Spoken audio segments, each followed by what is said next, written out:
Gloria al Señor, hermanos. Continuando con la sección de estudio, que en esta bendición de doble maná, doble bendición, doble toda clase de prosperidad, y así lo creemos y así lo confesamos, pues este día tenemos la doble parashá, que es la Jeret Mot, y la número 30, Kedoshim, sean santos. Hermanos, el propósito de esta unidad es por una gran tragedia que ya se nos explicó en la Torá sobre el día de la expiación, Levítico 16. Esta celebración, esta convocatoria, esta magna cita de amor de Dios, que es el Yom Kippur, pues se lee renglón por renglón y línea por línea todo el ceremonial. En Levítico 16 la maestra ya explicó de una manera hermosísima el significado profético y mesiánico de esta sección de estudio. Solo quiero subrayar algunos puntos, ya que tenemos la oportunidad de hacerlo y no quedarnos eso como lo digo, no lo digo, mejor lo digo. Hermanos, veamos qué había sucedido antes, la tragedia que les hablé. Que los hijos del sumo sacerdote, el ungido, Aarón, y sus 4 hijos ungidos por 7 días, hermanitos. Y al 8º día habían iniciado ya los sacrificios y los ceremoniales. 2 de ellos, Nadab y Abiú, murmuraron del sumo sacerdote, su padre. Murmuraron. Y estaban ellos, según la enciclopedia judía, comentando que cuando muriera su padre, ¿quién de ellos iba a ser el que tomara el puesto de su papá? Y eso llenó de ira al Señor. Se une otra situación que para los ojos de Dios se volvió pecaminosa y propicia al castigo. Dicen los sabios que como se reguló no entrar al a la tienda de Dios, al campamento de Dios, con mucho vino en el cuerpo, con vino en el cuerpo, entonces ahí sacan la conclusión de que estos murmuraron porque iban tomaditos de vino. Entonces prohíbe 2 cosas. 1, entrar cuando se le ocurriera a cualquier sacerdote, a cualquier hijo del sacerdote, al lugar donde está la silla de la misericordia. Hermanos, lo que a nosotros se nos ha traducido como propiciatorio, y está bien, todo es válido, hermanos, son ideas sacadas de la fuente primaria que es la Torá, propiciatorio, pero también eso tiene un nombre en hebreo, Kiseh ha-Hesed, que dice la silla de la misericordia, el trono de la misericordia. Entonces, hermanos, en ese tiempo, para entrar ahí, se necesitaba un riguroso reglamento ceremonial y religioso, impecable vestido interno y externo de santidad. Esto es santo, puro y perfecto. Todo lo que Dios dio es perfecto, es para nuestra bendición, para que aprendamos a no jugar con el nombre de Dios, para que aprendamos a ser respetuosos con los ceremoniales que están escritos en la palabra y con los que Dios va a establecer en el tercer templo, que están también ya establecidos en el primero y segundo templo. a que nuestra boca se guarde en sabiduría. Porque el principio de la sabiduría es el temor al Señor. Y el temor al Señor implica adoración, implica admiración, implica amor, amor eterno. Entonces vemos aquí la tragedia de la muerte. Es más, le dijeron a Aarón, cuidadito llorás a tus hijos. O sea que el amor de Aarón tenía que estar por sobre arriba de los niveles normales de un ser humano y no tenía que hacer duelo por los dos hijos, que para los ojos del Señor rebalsaron y le entró al Señor la ira y los quemó. Por fuera los cuerpos estaban como que no habían sido quemados, fueron quemados por dentro. Esto nos queda a nosotros con la lección para que tengamos un gran cuidado de hablar de la Torá. Porque ese es mi tema, mis amados. Por eso quería hacer un enlace, un hilo de oro, un hilván de oro profético y mesiánico, porque en mi sección dice Jesús, el Mesías y su perdón. Y dice la primera pregunta, ¿por qué Jesús es la perfecta Torá? Porque es la Torá encarnada. Podríamos decir que podemos contestar de tantas ideas que se nos asoman a la cabecita. Porque Jesús es la perfecta Torá. Ya habíamos pensado que lo que está escrito en imprenta, en blanco y negro, es Jesús. Es la mente y el corazón de Dios mismo. Y tenemos que tratar la Biblia con una reverencia, con una responsabilidad, como el máximo tesoro que tenemos, porque es la mente y el corazón de Dios. Me recuerdo que mi esposo, siempre que yo puse la Biblia en una silla, a mí inmediatamente me decía, no pongas la Biblia en una silla, Rosarito, ponela en la mesa. Nunca permitió, y aquí está Manuel escuchándome, nunca permitió que encima de la Biblia nosotros pusiéramos algo. Si solo es un lapicero, no. No si es las pastillitas que te vas a, no quitarlas. Por favor, la Biblia es la Biblia, la palabra de Dios. Fíjense que tuvimos una experiencia en misiones, que en el norte de la India se imprimieron en hindi, no sé si toda la Biblia o solo el Nuevo Testamento, no recuerdo muy bien, pero era la Biblia, porque la Biblia son los 66 libros. Y se empezó a repartir en una aldea donde está una población musulmana. Y las dejaron a la par de donde dejaban leche o otros alimentos que temprano despachaban como su costumbre. Retiraron los alimentos y ninguna Biblia la retiraron. Cuando fueron los investigadores a saber el por qué, ni siquiera ese libro regalado en hindi o en árabe lo retiraron, era porque lo dijeron, si los cristianos consideran que su libro santo puede estar en el suelo, ¿para qué lo vamos a leer?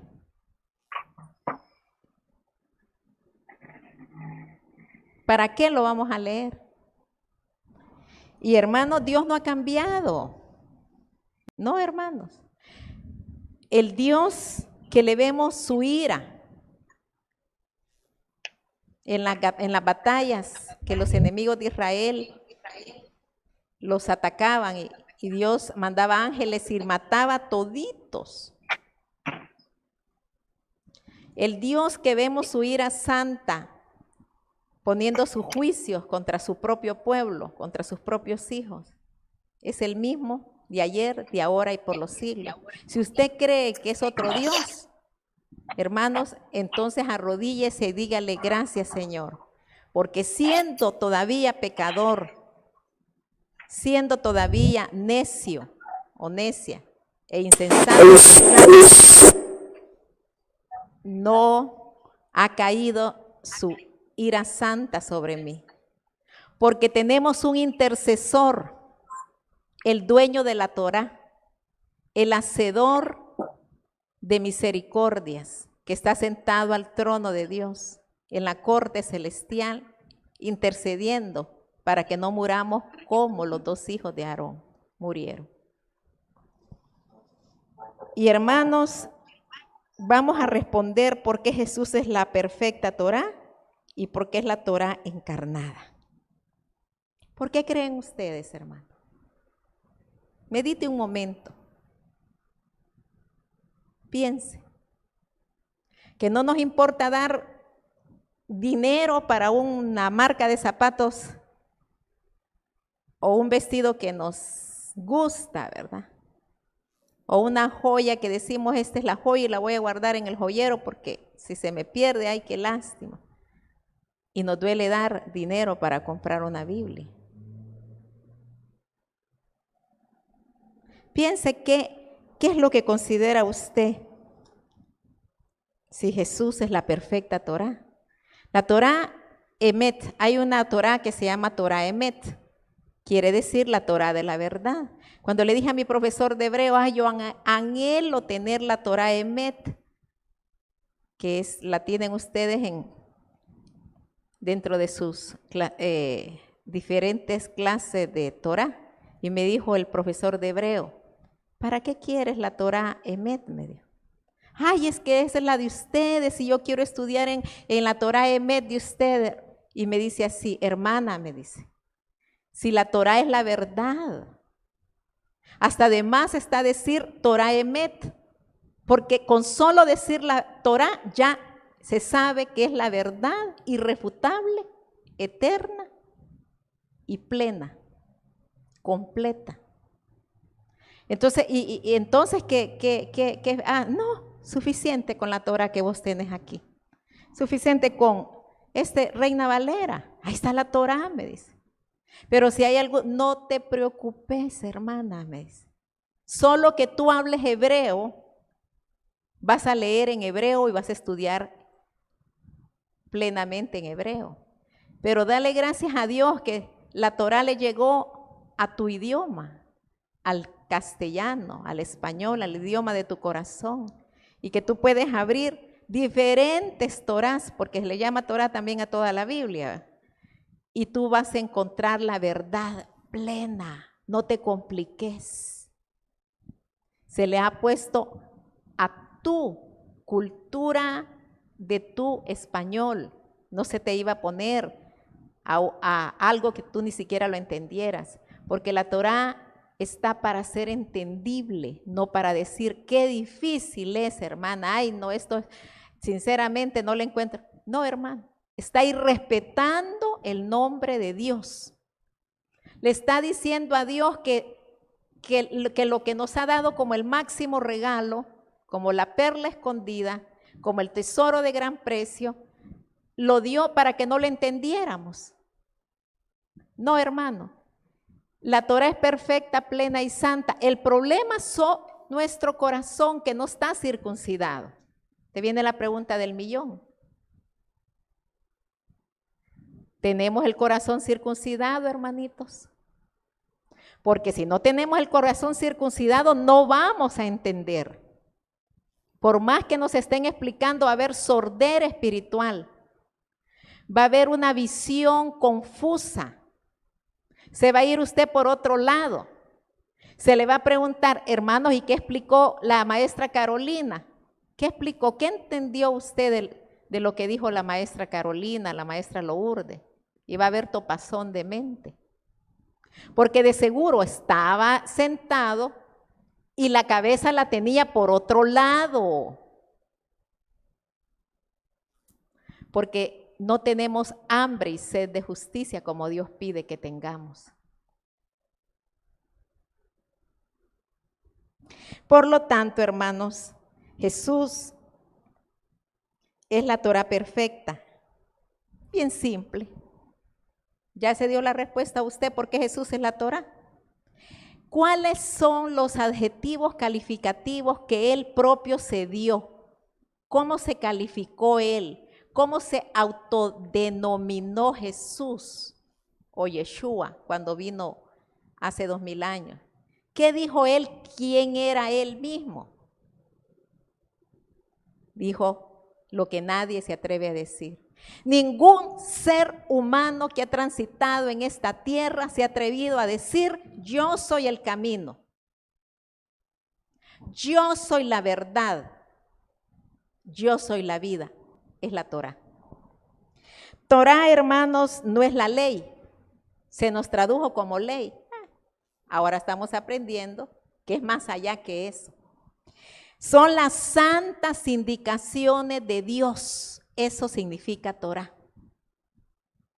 Torá también se puede traducir, porque en hebreo hay varias traducciones de una misma palabra, porque tiene raíces, como llovizna del cielo, como ese rocío, hermanos, que se riega en la tierra. Fíjese que en Jerusalén, hermanos, como a las 4 de la madrugada, cae un rocío tan maravilloso, celestial, que yo en mi vida había visto un rocío así. Es un rocío, hermanos, que dan ganas de llorar de gozo al contemplar el rocío que cae sobre Jerusalén. La ciudad santa, dijo él, la ciudad del gran rey. Él dijo eso de Jerusalén.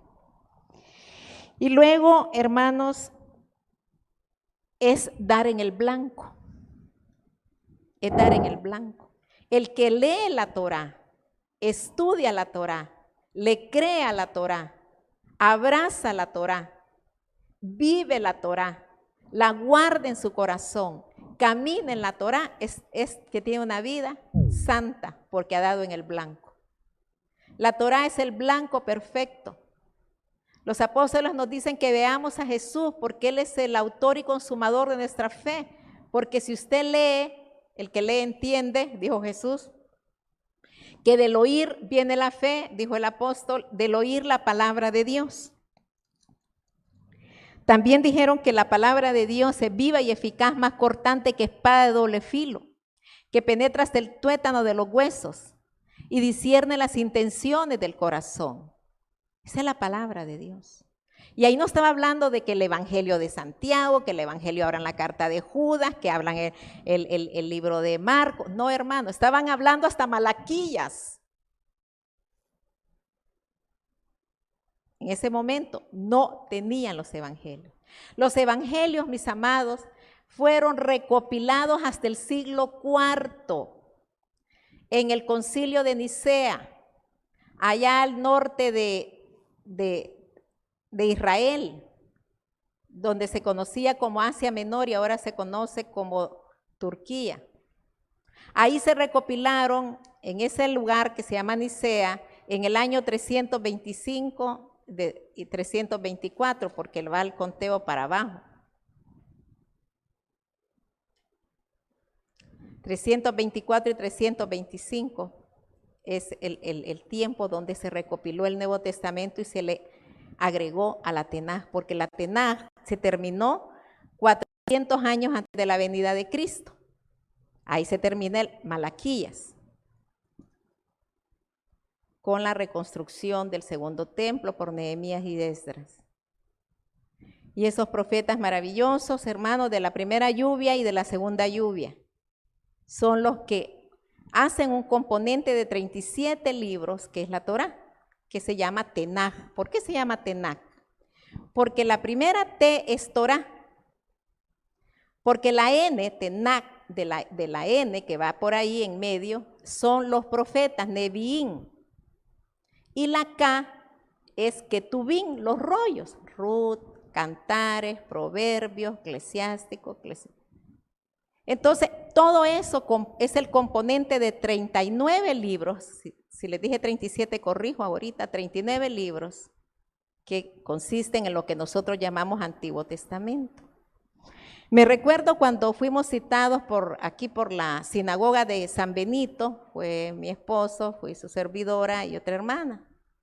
Y querían ellos hacer un enlace de cariño fraterno con nosotros, con la comunidad bíblica cristiana Salem. Llegamos a la sinagoga, nos recibió el rabino Berman, nos recibió la junta directiva de la sinagoga. Y una de las preguntas que a mí me llamó la atención y que nos quedamos, pues, que no esperamos esto, nos dice la presidenta de la junta directiva, nos dice que por qué nosotros le llamamos a la TENAC Antiguo Testamento. El mundo judío, el pensamiento judío, que por qué le llamábamos Antiguo Testamento. Y realmente, hermanos, la Biblia es la misma de ayer, de ahora y por los siglos, porque Dios es un siempre presente. Dios es un siempre presente, está vigente, sí. Hay algunos mandamientos que solo son para sacerdotes, sí. Hay otros que solo son para levitas, sí. Hay unos que solo son para reyes, sí. Hay unos que solo son para esposos, sí. Hay unos que solo son para alguaciles o jueces, sí. Pero están vigentes. Porque no hay templo, faltan un montón de mandamientos que no se cumplen. Muy bien. Faltan un montón de mandamientos que no los cumplen, no están en vigencia, pero eso es con el pueblo de Israel. Pero nosotros tenemos 10 mandamientos que están resumidos el resto de mandamientos. Y Dios vino a resumir estos 10 en 2. Y este es el tema, ¿verdad? Que Jesús es la Torá encarnada. ¿Por qué? Porque Él resumió los 10 mandamientos de los 613, que ahí están incluidos los 10, en 2. Y Él, por eso es la Torá encarnada. Porque Él vino a dar a la Torá el lugar perfecto. Amarás al Señor tu Dios. Primero, con todo tu corazón. Segundo, con toda tu alma, porque el alma y la mente, en hebreo no hay mente, no que hay alma, en griego hay mente, pero se vale, hermanito, no excluyamos nada para tener una mejor comprensión. Mente y alma, como alma y corazón y mente, simboliza el ser que no vemos, que sabemos que existe, que está dentro de nosotros, y con todo tu espíritu. Entonces tenemos corazón, alma y espíritu, el soplo divino que todo el ser humano llevamos porque somos imagen y semejanza de Dios. Y es por eso que Yeshua es la Torá viva, Yeshua es la Torá perfecta, Yeshua es la Torá encarnada, porque Él caminó como la visualización plena de la Torá, y lo dijo Juan. Juan habló en el capítulo 1 que el Verbo se hizo carne y habitó entre nosotros y vimos su gloria como gloria del unigénito del Padre, lleno de gracia y la verdad, mas los hombres aborrecieron la Torá, aborrecieron la verdad y se quedaron complacidos en esta tierra con sus deleites y el pecado. Ese es el problema de la humanidad. Dios nos ha puesto un ADN de conciencia que sabemos bien el bien y el mal. Lo sabemos, hermano. Nadie puede dudar que es que Dios va a castigar a un montón que nunca vieron la Torá o la Biblia. Sí, hermanos, pero dice Romanos 1 que van a ser juzgados por sus conciencias, porque la conciencia da testimonio de quién es el ser humano. Todos tenemos conciencia del bien y del mal, y todos tenemos libre albedrío para que elijamos qué camino vamos a seguir. Entonces tenemos que seguir lógicamente el camino de la verdad. Entonces aquí la pregunta 2 es: Israel, las naciones, explicar cada grupo. Israel, las naciones y los injertados. Bueno, vamos a explicar, hermanos, las naciones. Sabemos que venimos de un paganismo terrible, ¿verdad? Ahorita hay como 208 naciones inscritas en las organizaciones de las Naciones Unidas, pero hay un montón de etnias y pueblos, hay más de 6,000 según los segmentos de las megasesferas, en el hinduismo, en el mundo árabe, en las etnias tribales. Hay miles de etnias que todavía no tienen la Torá.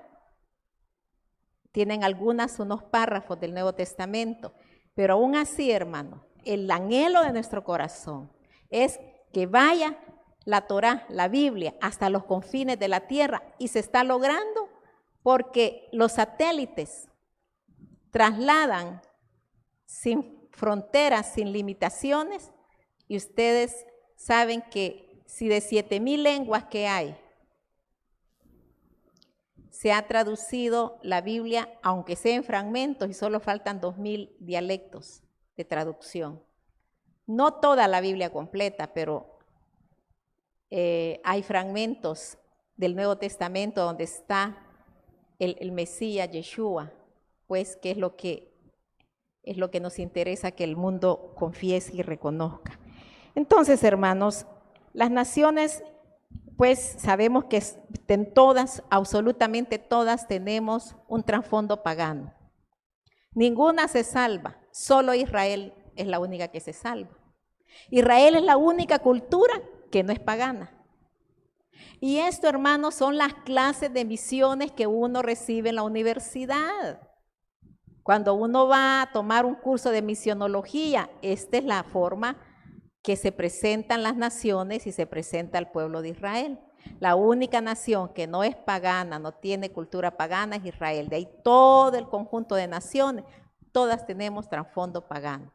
Y el propósito es llevar la luz que tiene Israel a través del poder del Espíritu Santo y su Mesías, Jesucristo, a las naciones paganas para que dejen de ser paganas. Ahora, ¿quién es Israel, hermanos? ¿Qué significa su nombre? ¿Dónde sale el nombre de Israel? ¿Quién lo origina? ¿Cómo se origina ese nombre? ¿Quién es? Bueno, hermanos, Israel es el nombre que Dios le dio a Jacobo. ¿Quién es Jacobo? Jacobo es el tercer patriarca de la nación judía y también es mi patriarca y el suyo. ¿De dónde sale Jacobo? ¿Quién origina a Jacobo? Lo origina el embarazo de Rebeca, la esposa de Isaac, donde ella era estéril y no podía tener hijos. La Biblia habla que Isaac tenía 40 años cuando conoció, así habla la Biblia, o sea, se matrimonió con Rebeca. Por cierto, era prima de él.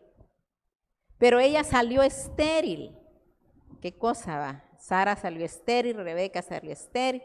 Y dice de que Isaac le oraba a Dios, le pedía a Dios tener la simiente que venía pues con la promesa de salvación, la simiente mesiánica, porque él era el niño más importante del Antiguo Testamento, es Isaac.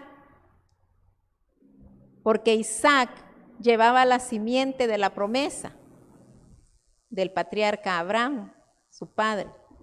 Entonces, dice la Escritura que se esperaron 25 años para que esta mujercita, Rebeca, saliera encinta de 2 naciones, 2 mellizos, no eran gemelos, no se parecían físicamente, ni espiritualmente, ni sus almas, porque los seres humanos somos únicos en el universo.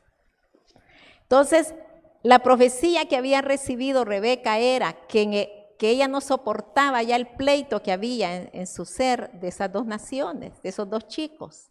Se peleaban adentro, ella no aguantaba, ella decía, ¿para qué quiero la vida?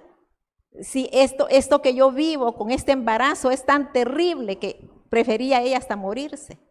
Pero Dios la consuela y le dice que ella iba a terminarse de gestar esos chicos y que el primero que saliera iba a ser velludo, pelirrojo, y que ese iba a ser sirviente del segundo, que el otro iba a salir tomado del talón. He ahí el nombre de Jacobo.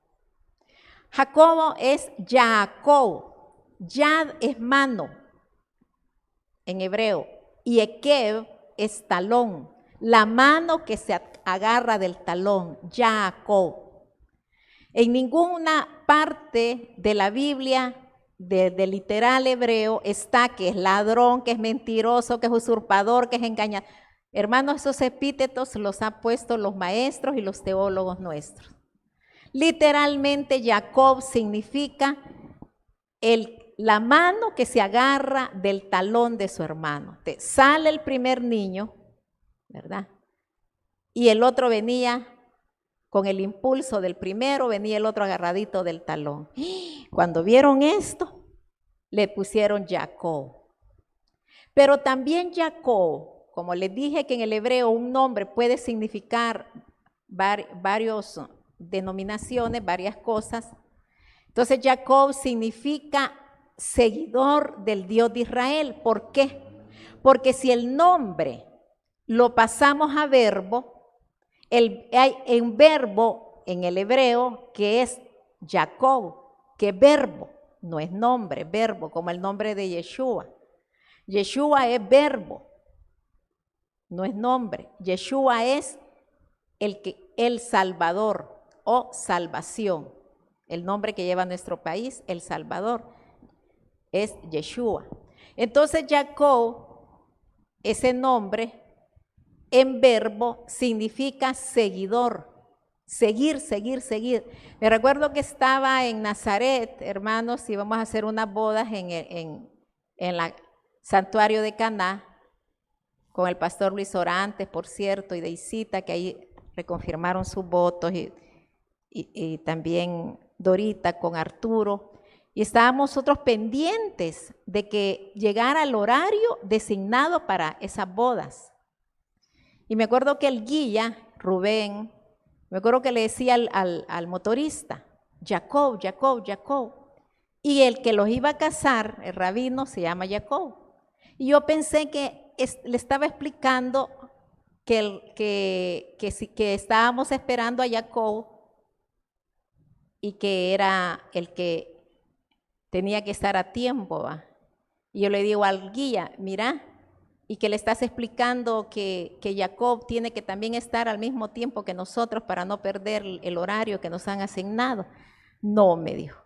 Cuando vos oís, hermana, me dijo, que yo estoy diciendo Jacob, Jacob, Jacob, porque le decía varias veces Jacob, Jacob, Jacob, no es que yo me estoy refiriendo al rabino que va a casar a tus hermanos, me dijo, sino que me estoy refiriendo que él tiene que seguir adelante. Y ahí me quedé, quiere decir, le dije, que en nombre Jacob y en verbo es seguir, exactamente. Vengo yo y le pregunto a rabino, mire rabino, le digo yo, su nombre, ¿qué significa? Porque él se llama Jacob Levi. Me dije, mi nombre, ¿quieres saber mi nombre? Sí, le dije. Mi nombre significa el seguidor de mi Dios, del Dios de Israel. Y hermanos, aquí es cuando uno, hablando con el pueblo de Israel, acercándose a los ciudadanos de Israel, uno descubre los tesoros más preciados y más maravillosos. Les digo esto, hermanos, porque Dios se hace llamar el Dios de Abraham, de Isaac y ¿de quién? De Jacob. Y si fuera mentiroso, charlatán, usurpador, todo lo que los epítetos que se le ponen, ¿ustedes creen que Dios se llamaría el Dios de Abraham, de Isaac y del ladrón, del mentiroso, del usurpador, del que roba? No, hermanos. Aparte de esto, mis hermanos, que tenemos en Lucas 13:22, una gran enseñanza donde nos habla acerca de quiénes son los que van a estar sentados a la mesa en el reino de Dios. ¿Quiénes son los que Dios tiene ya listos? Porque Él no tiene nada que no esté programado o diseñado de la manera más perfecta. Entonces el Evangelio de Lucas, mis amados, habla acerca de este maravilloso tiempo de la Pascua en el reino de Dios. Y habla quienes van a estar sentados allí, que son los patriarcas y los profetas. Y dice que muchos desearán entrar por la puerta estrecha, pero no van a entrar. La puerta estrecha, el camino estrecho. Y dice así. Entonces, Lucas, nos vamos a ir del 22. Jesús pasaba por ciudades y aldeas enseñando y encaminándose a Jerusalén. Y alguien le dijo, Señor, ¿son pocos los que se salvan? Y él les dijo, esforzaos a entrar por la puerta angosta, porque os digo que muchos procurarán entrar y no podrán. Después que el padre de familia se ha levantado y cerrado la puerta, él se hace la figura del padre, ¿va? Y estando fuera empecéis a llamar a la puerta diciendo, Señor, Señor, ábrenos. Él respondiendo dirá, no sé de dónde sois. Entonces comenzaréis a decir, delante de ti hemos comido, hemos bebido, en nuestras plazas tú nos enseñaste. Pero os dirá, os digo que no sé de dónde sois, apartados de mí todos vosotros, hacedores de maldad. El 28, ahí será el llanto y el crujir de dientes, cuando veáis a Abraham, a Isaac, a Jacob y a todos los profetas en el reino de Dios y vosotros estéis excluidos. Mire qué palabra más fuerte, hermanos. No todo, dice Mateo 7, no todo el que me diga Señor, Señor, entrará en el reino de los cielos. Entonces, ¿qué pasa, hermano? ¿Cuántas veces usted ha hablado en mal del patriarca? Aún de Abraham, dándolo de mentiroso, de Isaac, es el que menos han hablado. Pero de Jacobo, ay, hermano, se han dado por todos lados, diciendo que así como Jacobo no merecía, pues a nosotros de igual, aunque seamos esto, hermanos, tengamos ojo y cuidado con todo esto. No hablemos en negativo de los patriarcas, hablemos en lo positivo. Hablemos lo positivo y si tocamos puntos bíblicos de la forma como él, que su madre lo impulsó a usar la ropa de su hermano Esau, a pasar al campamento de su padre Isaac. Yo digo Esau, pero es Esaú. Esau es en hebreo. Al campamento donde estaba acostadito su padre Isaac y ya no veía el viejito. Y entra Jacobo vestido con la ropa de su hermano Esaú, con la comida que el padre había pedido y que la madre le había preparado y que la madre lo había vestido y le dice, madre, si me descubre, no te preocupes, hijo, porque la maldición me va a caer a mí, le dijo Rebeca. Pero tú tienes que recibir la bendición, no tu hermano Esaú, porque tu hermano Esaú tiene en Proverbios 6, usted va a encontrar las características de Esaú. Era un cazador, un engañador, un mentiroso. Dice, según la escritura de la sabiduría, era violador, era ladrón. Él era el que tenía todo eso. ¿Y quién le gritó? Tú me has engañado, tú me has robado, tú te has quedado con la primogenitura. Cuando usted lee eso en la escritura, es Esaú el que le grita eso a su hermano. ¿Quién le gritaba? El que le había vendido la primogenitura. El que por un plato de lentejas él había preferido la comida carnal a la primogenitura celestial. Él mismo le grita a su hermano que le había robado la primogenitura. No se lo dice nadie más que su propio hermano, que él mismo le había vendido y a la hora de las horas quería. Recibió la el plato de lentejas. Juró que le daba la primogenitura y luego la quería de regreso. ¿Usted cree que es una persona correcta esa? Una persona que no tiene palabra, si antes todo se hacía por la palabra, no por abogado. Entonces vemos que, ¿quién es Jacobo? Hermanos, debemos de hablar de los hechos piadosos, sí, los errores, pero no quedarnos en el error, sino que ver su conversión. Fíjense que el propósito de Dios al hablar acerca del Yom Kippur y la muerte de los hijos de Aarón, al decirnos quién es la Torá perfecta, la Torá encarnada, Jesucristo, y que hablemos quién es Israel, que es Jacobo. Jacobo, Dios le cambió su nombre a Israel porque Israel significa el que lucha con Dios y con los hombres y es vencedor. El único ser humano que Dios mismo le ha puesto un nombre donde le dice que él es el vencedor es Jacobo, que se llamó Israel después. El único ser humano.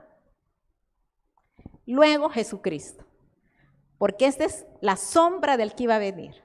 Él vino como Emmanuel, Dios con nosotros. Él vino como Yeshua, salvación. Él mismo se autodenominó el camino, la verdad y la vida.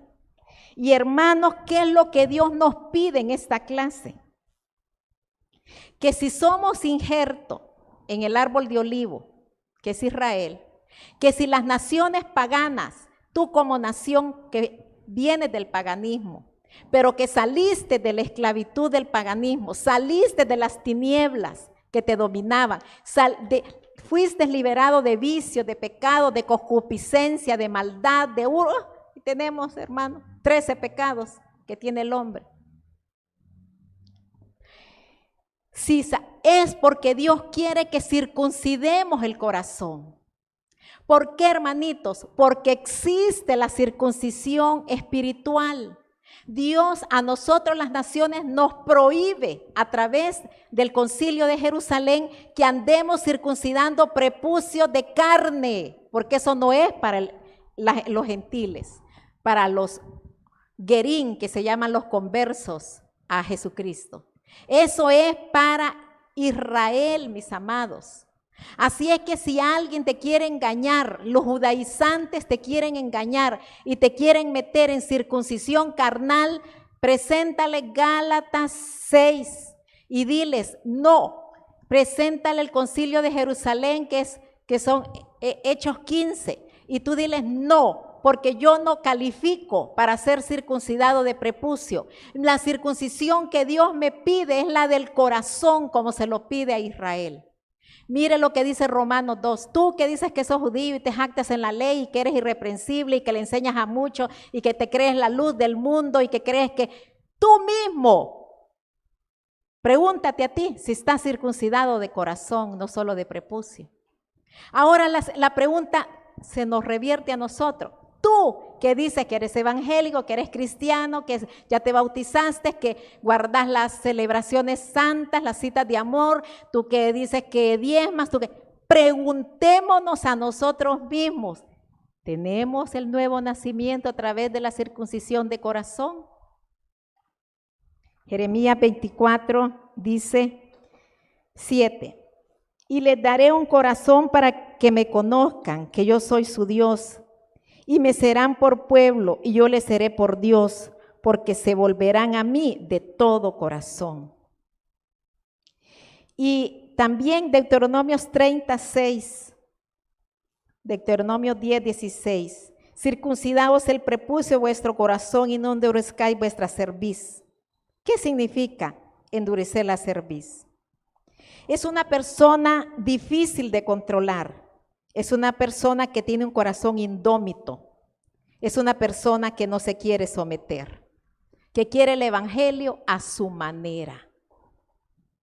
Que Dios dice así, sí, pero no, pero como hoy estamos en la gracia, yo así lo voy a hacer.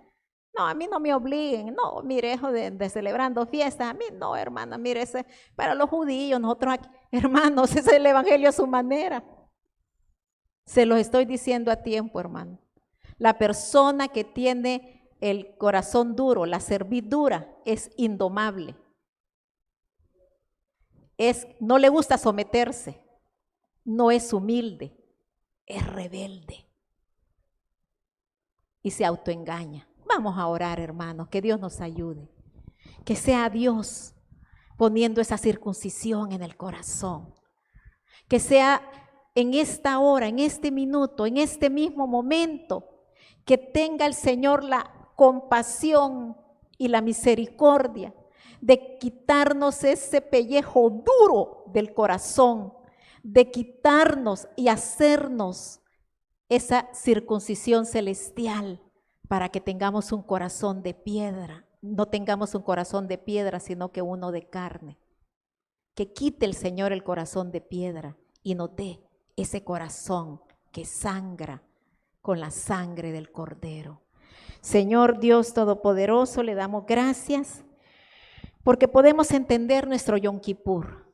Podemos entender, Señor, que usted es el Yom Kippur, que usted le da el perdón a toda la nación de Israel, pero asimismo ya se adelantó con nosotros.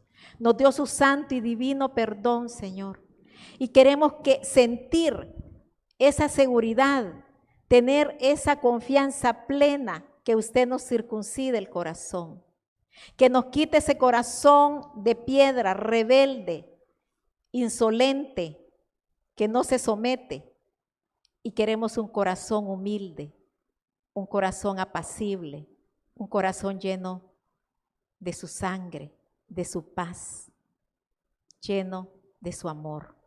No podemos nosotros, nuestra carnalidad, nuestra naturaleza pecadora no puede, Señor. Tiene que hacer usted una operación divina.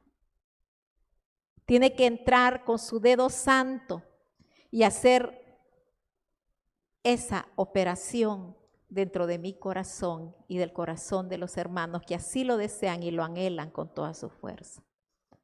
Señor, aquí vamos de paso y queremos tener la seguridad que este día y a esta hora usted ha practicado esa circuncisión.